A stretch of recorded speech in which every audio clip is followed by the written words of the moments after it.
Welcome to Studio B at Sync Sound in Manhattan. Sync Sound's been around for 25 years now. We're an audio post facility specializing in audio for television, features, CDs, and what all of our clients have in common is that they demand high quality audio. Luckily, we've had the first in many of our ventures over the 25 years. We had one of the first digital mixing consoles. We worked on one of the first high-def features, and we had many of the first digital audio products.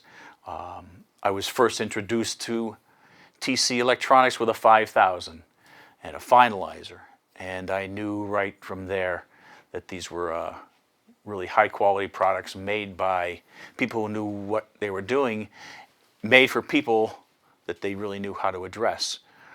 We migrated from the 5000 to the 6000. Now we have the latest generation 6000, the Icon MK2.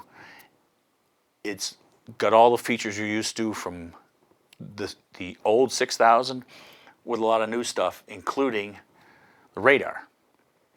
What do you want this product for? Well, the same thing you want: VU meters, peak meters, the jellyfish, and of course your ears. Unfortunately, a lot of what we have to do, mixers of television shows, is to police sound. We have to make sure our clients don't ask for everything louder and louder, and the network asks for everything under more and more control. We want to deliver within spec the artistic intention of the clients. And these products, VU meters included, and jellyfish, but especially the radar, allow you to do that and really have a handle on what you're doing. We are restricted by certain things, and we always have been, by dynamic range and by broadcast capabilities, and now with what a lot of people call dial norm and that target that we're searching for. I've always been a strong believer that in a fixed monitoring level, you really don't need a lot of those things. But what they do, it's like the speedometer on your car. You think you're going 55? This lets you know that you're going 55 without finding out the hard way. Who am I and what do I do? I'm one of the owners of Sync Sound along with my partner Bill Marino, and I'm a mixer and editor. I have been always a mixer and editor for many years. Shows I've worked on range from the first season of Pee-wee's Playhouse to now the Metropolitan Opera, Barbara Walters. Other shows produced here are 30 Rock. We do a series called What Not to Wear. It's been a couple of hundred episodes of that.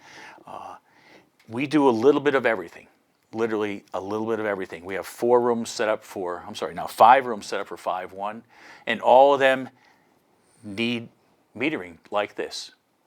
So speaking of high quality audio, I think one of the most demanding clients that I have is the Metropolitan Opera. New York Metropolitan Opera is probably the most famous opera in the world, and that really says a lot.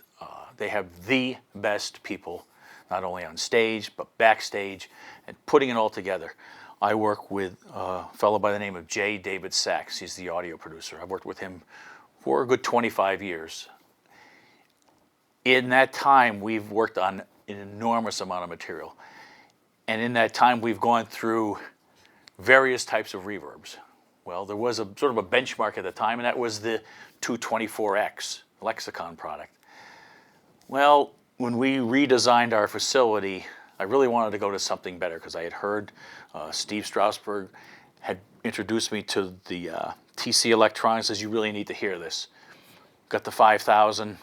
Jay heard it and said, this sounds great. None of the artifacts that I dislike about other reverbs are in there. Long story short, we migrated over to the 6000 when the Met rebuilt their facility where they do all the live broadcasts from for Sirius and for radio and for television, and also the things that go to the theater. That's all now equipped with the 6000 because they wanted that same high quality that they were used to hearing in the post there in their live situation. And anybody in broadcast knows you need 2 of everything. Well, they only run 1 of those, and they've never had a problem with it. As you know, it is really well-made stuff inside and out.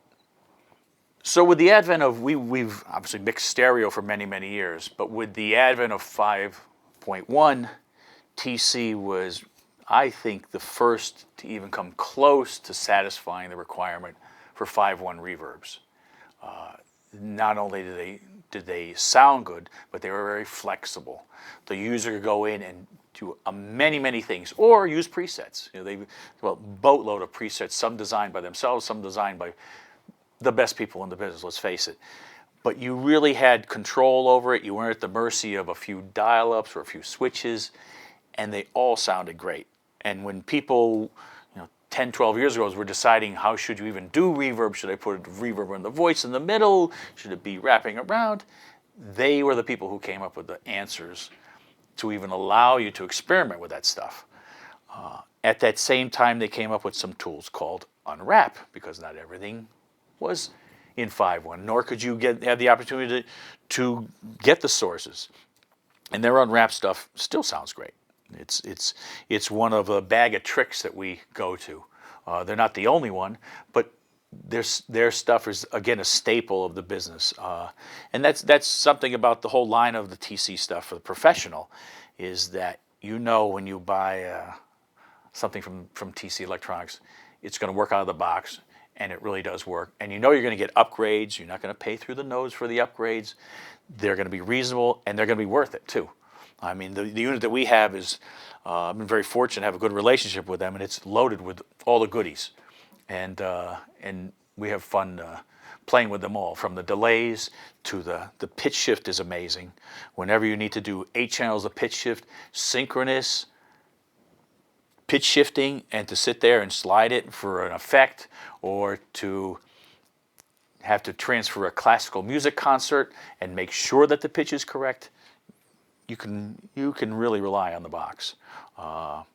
It is one of the few pieces of hardware, outboard gear, what we would call outboard gear, that we still use today. And I can't say that about anything else. But speaking of that, we have, just because affordability, we run Pro Tool systems and all. We have 12 rooms and a mixing theater. We run plugins, TC-based plugins, either for verbs, Unwraps, still very popular. The Unwraps, can't beat them. And believe me, we've tried the other ones. We've tried them all. And these are still the best sounding, the most transparent, and they work. And I guess that's the goal of people in post-production, is to throughput product. Inevitably, we're supposed to get a show on such and such a date. And unfortunately, that calendar gets squeezed. But the show's still on the air. 30 Rock's going to be on the air when a TV guide says it's going to be. When your channel guide says it's going to be on the air, that's when it's on the air. But we might not get it until literally days before instead of weeks before, like we should. And that's not a knock on them. That's just the reality of it. But you need reliable products like this that every time you turn it on, it's going to work.